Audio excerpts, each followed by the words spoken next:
before we decide on the name. Mm-hmm. You know, my uncle, right?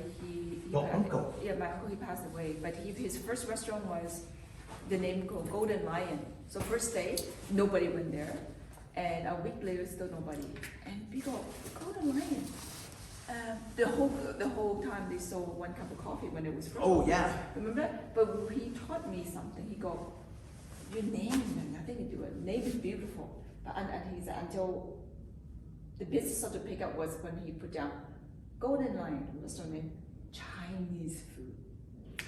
So meaning your food, the Chinese food underneath the name was what got people in. Couch Talk Chinese food. So give an idea, what is the purpose of the talk? So what is our Couch Talk then? So Couch Talk. What are we talking about? Parenting. Parenting. That's it. What about parenting? How to become a parent, because you know what? How to become parents. Good parents. How to become good parents. You bad parent. It's You true. bad. You watch this Okay, because you fuck up. okay, you know, You this is fuck up. this is a good story to get in because I actually went to parenting school because I couldn't deal with my daughter. And You went to parenting school. No, I took one session.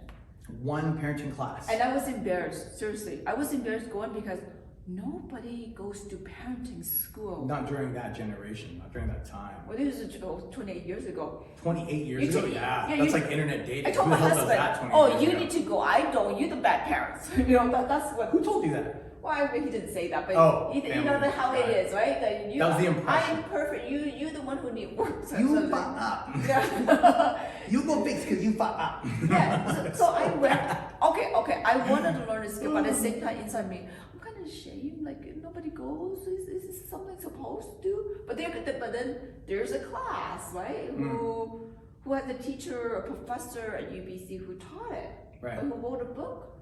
Is something not a parenting is not a born skill. But yeah, so I had to, and I was embarrassed at the same time. But Understood. I think that there should be more parenting skill out there to raise better children. You know what? That actually hits the nail on the head because, okay, here's something that I believe that I'm going to say that stacks on top of what you just said. I believe as parents, we're taught how to be parents physically, mentally, but we're not taught how to grow into parents emotionally. We're not taught how to become parents emotionally. Now, what do I mean by that? What I mean by that is that if you think about the role of a parent, generally speaking, regardless of culture, generally speaking, the role of a parent is to, when they have a child, is to help raise that child to a point where the child becomes strong enough, wise enough, capable enough to go out on their own. Because eventually the child's got to leave the nest. More like physical needs, right? Physical, yeah.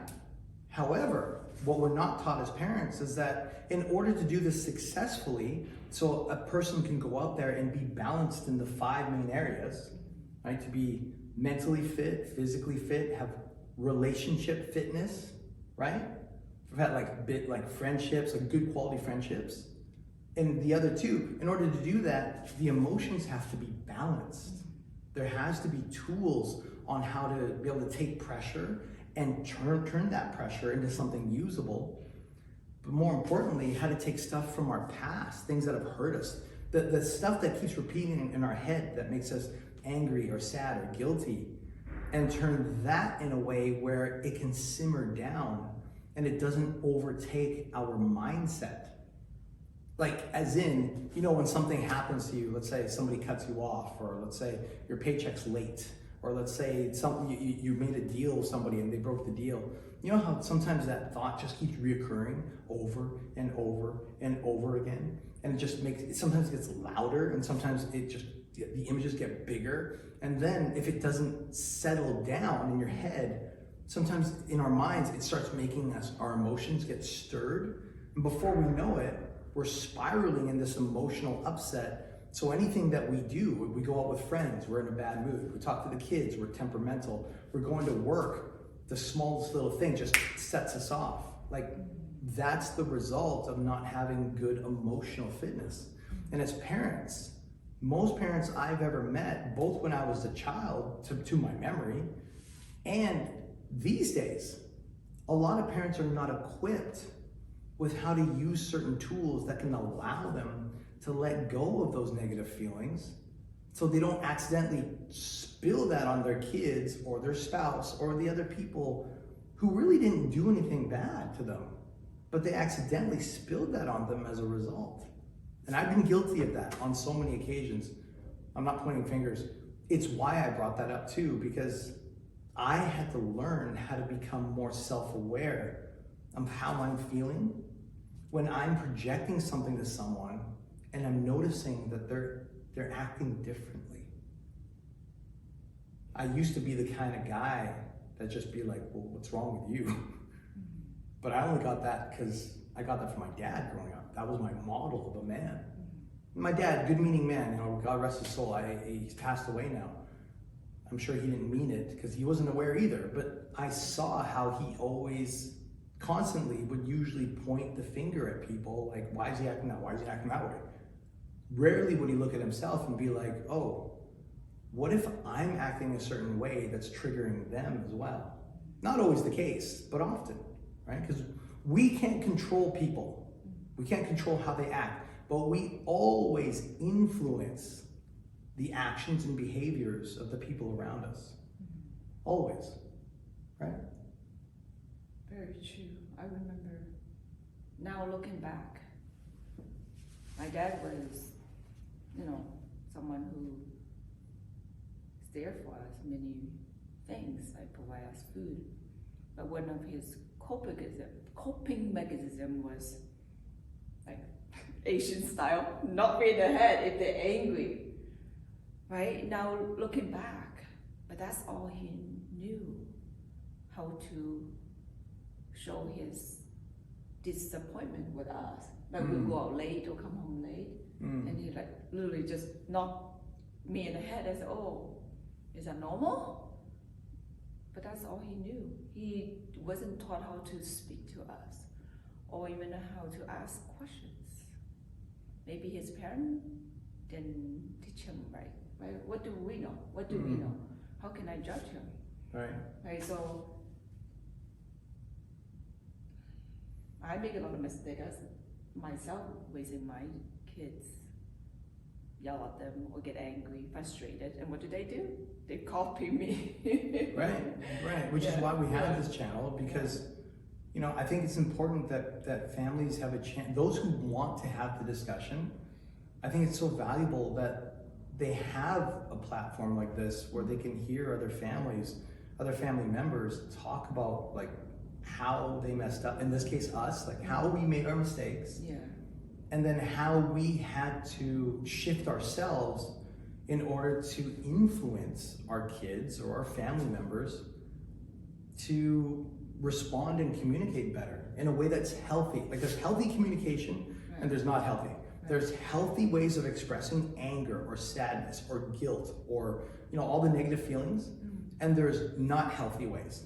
Because negative feelings, it's part of our life. That's not something, like you can't go through life without feeling negative about something. You're supposed to. That's why life is like in up and down. Time and place for everything, right? There's a time and place, Yes. and there's a way to process that so it's not destructive.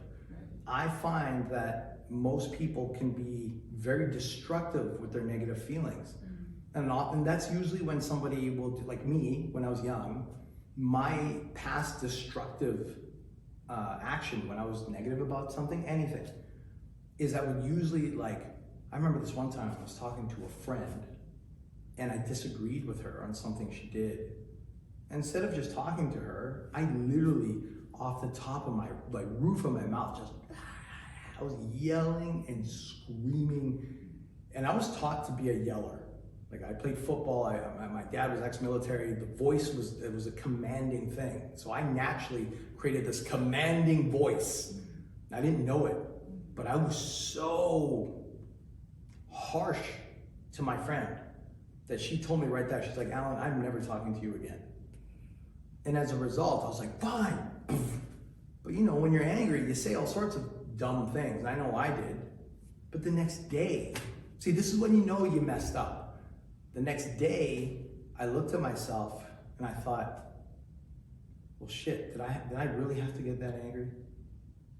It was about something that I disagreed with that she said. It didn't kill me, didn't change my life, I didn't lose anything. You know, a little bit of ego was about it, but that could have been tolerated. Did I really have to get that angry?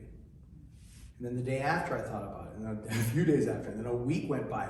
And before I knew it, I would always go back to that old story about her, and I would literally feel this heavy set of guilt. Because I knew that even though the disagreement was at this level, my explosiveness in my voice was this level. I was never violent. I'm never the type to go and hit someone, punch someone. You know, I'm not that kind of guy. But back when I was young, I'm talking like 20 years old, I was very vocal. I was vocally just loud. So even if I just talk loud normally, it would sound a little aggressive. So imagine when I'm actually mad. It was horrible. I knew that what I presented was way too much. And that's where the guilt set in. And because I didn't have any tools, that guilt carried on with me for probably about a good decade. And it ruined much of my self-identity, belief, and it ruined a lot of potentially good relationships and friendships I could have had, because I knew that there was this part of me that was just, I did not like, but I also didn't know how to handle it. So a channel like this, we want to be able to express, like, what were the mistakes we made, and what are the things that we had to learn in order to handle it, so we didn't go back to that old behavior that we weren't happy with ever again. Right, this is saying that if you learn from your own mistake, you're smart. But if you learn from someone else's mistake, you're wiser. So to save your time.